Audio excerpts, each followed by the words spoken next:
Buen día, docente. Buen día, compañeros. Mi nombre es Fernando Enrique Gómez Ordóñez y yo resolví el ejercicio 2 de la actividad complementaria.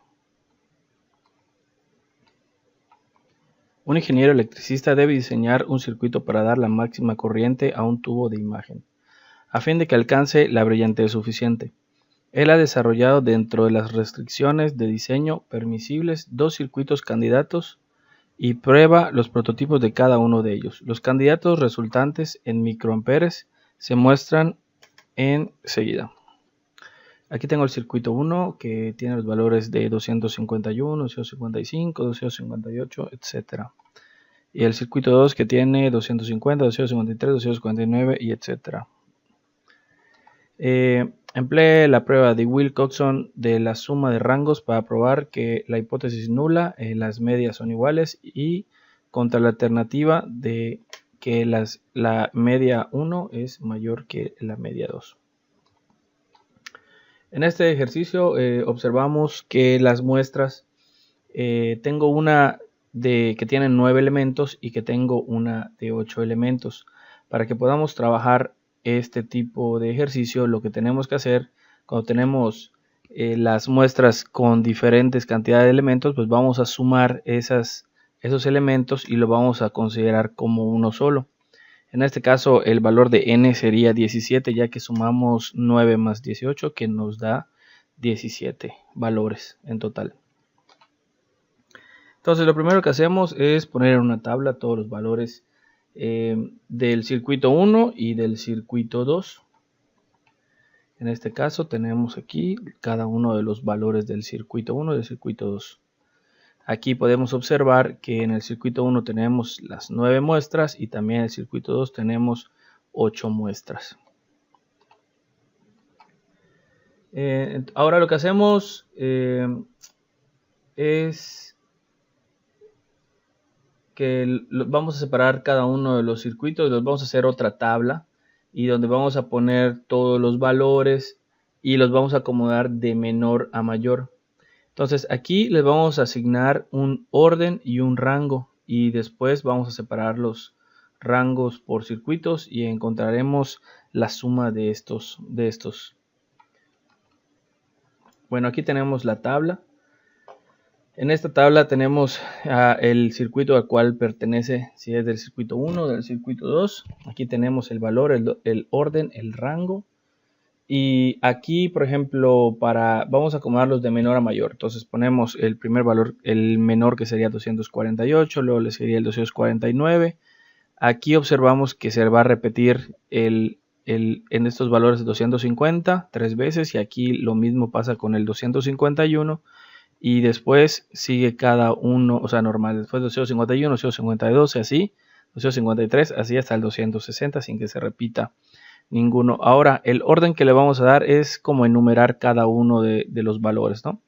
Entonces, aquí el 248 es el orden 1, el 249 es el 2, y así sucesivamente hasta el valor 260. Ahora, para que nosotros asignemos el rango, pues si el valor, este orden es 1, pues se lo vamos a poner al rango 1. Aquí tenemos el 249, que el orden es 2, vamos a poner el rango 2. Sin embargo, en esta parte donde se repiten los valores, para que nosotros le asignemos un rango, tenemos que tomar el orden de cada uno de los valores que se repite y hacer un promedio. En este caso, el 250 ocupa el orden 3, 4 y 5. Sumamos los tres órdenes, que nos da 12, lo dividimos entre 3 y nos va a dar 4. Entonces el rango que le va a pertenecer a cada uno de estos valores va a ser el 4. Después observamos que en el 251 el orden es el 6, el 251 también se repite en el orden 7 y el 251 también se repite en el orden 8. Entonces, como aquí se repiten, volvemos a hacer dicho promedio, ¿no? O sea, sumamos el 6, 7 y el 8, los dividimos en este caso entre 3 y nos va a quedar el promedio 7. Entonces, este promedio se lo vamos a asignar como rango a cada uno de estos valores. Y después aquí observamos que el último valor que se repite aquí, el 251, es el 8, y seguiría el 9. Entonces el rango seguiría tal cual, ¿no? Entonces en este caso, si tengo el orden 9 aquí, pues le vamos a asignar el orden 9, ya que aquí no se va a repetir ninguno. Pues acá tengo el 10, el 254, el 11, y también le vamos a asignar el rango 11, y así sucesivamente. Luego vamos a ordenar los rangos dependiendo el circuito. Entonces aquí tenemos que los rangos del circuito 1, pues acá tenemos que este circuito tiene un rango 1 para este valor que es del circuito 1, pues lo vamos a poner aquí en el circuito. El rango de este 248 es 1, por lo tanto lo vamos a poner aquí. Aquí para el 250, que es del circuito 1, ambos, en este caso, estos dos valores de 250 están en el circuito 1 y los rangos son 4, y también los vamos a ir colocando. Y así vamos a ir colocando cada uno de los valores del circuito, de los rangos, perdón, del circuito 1.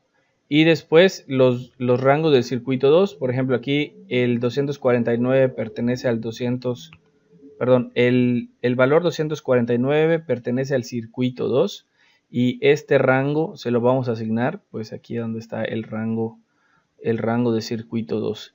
Y así sucesivamente. Aquí tenemos este valor de 250 es del circuito 2 que tiene un rango 4 y también lo vamos a poner en el rango de circuitos, y así sucesivamente cada uno de los valores de los rangos del circuito 2.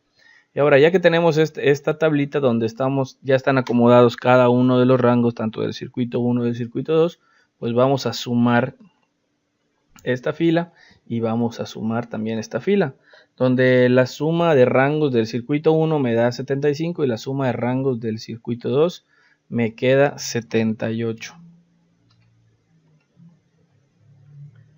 Ahora que tenemos esta tabla, sacaremos el estadístico, que será el siguiente. Z es igual a W menos N1 multiplicado por N1 más N2 más 1 dividido entre 2. Y todo esto sobre la raíz cuadrada de N1, N2 por N1 más N2 más 1 dividido entre 2. Entonces todo esto le vamos a sacar la raíz cuadrada. Estos valores que tiene aquí el estadístico, este W, pertenece a la suma menor de los rangos. En este caso, vimos que en el circuito 1, la suma de los rangos del circuito 1 es el número menor entre el circuito 1 y el circuito 2. Entonces, este valor mínimo entre esta suma de rangos va a ser el valor de nuestra W. Y pues aquí tenemos N1, N2. ¿Qué son N1 y N2? Pues es el tamaño de la muestra, de nuestra primera muestra, que en este caso serían 9 elementos, y N2 sería el tamaño de la muestra de segundo circuito, que son 8 elementos. Pues aquí está lo que acabo de explicar, ¿no? Entonces, ahora estos valores que ya encontramos los vamos a sustituir en esta fórmula, y aquí tenemos que el W era el 75, ¿verdad? Menos N1, que sería 9, aquí también multiplicado por 9, N1 que es 9 más N2 que era 8 más 1, este 1 también está de fórmula y esto lo voy a dividir entre 2. Y acá me quedaría la raíz cuadrada de N1 por N2 multiplicado por N1 más N2 más 1 dividido entre 12, y lo que me le voy a sacar la raíz. Una vez que yo hago este proceso, me queda que el valor de Z es menos 0.5773. Para este ejercicio utilizamos un nivel de significación del 5%, es decir, que vamos a tener un alfa del 0.05. Y una vez que ya tengo estos datos, pues voy a ir a mi tabla de la distribución normal y encontraremos que el valor de Z para esta condición pues es de 1.64. En este caso observamos que el valor que obtuvimos en nuestro estadístico es negativo y es menor al valor de z que obtenemos en la tabla de distribución normal. Entonces lo que tenemos que hacer en esta condición es que vamos a aceptar la hipótesis nula y llegamos a la conclusión de que no tenemos la información suficiente para decir que el circuito 1 es mejor que el circuito 2.